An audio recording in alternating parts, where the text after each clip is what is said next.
13 जुलाई 1931 को क्या हुआ? ये दबा हुआ लावा फट पड़ा। जुल्म जबर से दबाई हुई कश्मीरी कौम अपने हकूक, अपनी आजादी के लिए उठ खड़ी हुई। श्रीनगर जेल के बाहर मुसलमानों ने वक्त नमाज अजान देना शुरू की। जो ही अल्लाह अकबर की सदा उस जुल्म जबर के माहौल के अंदर बुलंद होती है तो वहां पर मौजूद हिंदू बनिया इस आवाज से घबरा जाता है और मुअज्जन के सीने के अंदर एक गोली दाग देता है। मुअज्जन अल्लाह अकबर की सदा के साथ ही वहीं पे दम तोड़ जाता है। दूसरा मुसलमान उसी जेल की दीवार पे खड़ा होकर उस अजान को आगे बढ़ाकर अशहदु अल्ला इलाहा इल्लल्लाह के कलिमात को बुलंद करता है।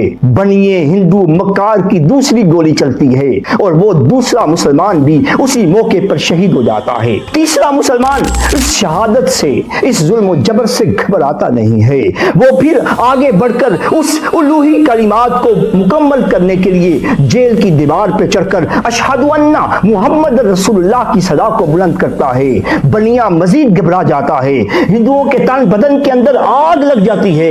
एक और गोली आती है और उस मुअज्जिन को भी हमेशा के लिए खामोश करवा दी जाती है। मोहतरम नाज़रीन, आप तसव्वुर में खो जाएं और देखें आजादी की जंग लड़ने के लिए अपने जानों का नजराना रब्बे कायनात की बारगाह के अंदर पेश कर रहे हैं। जी हाँ हाज़िरीन मोहतरम, 22 मुसलमानों ने, नौजवानों ने उस मौके पर जामे शहादत को नोश किया।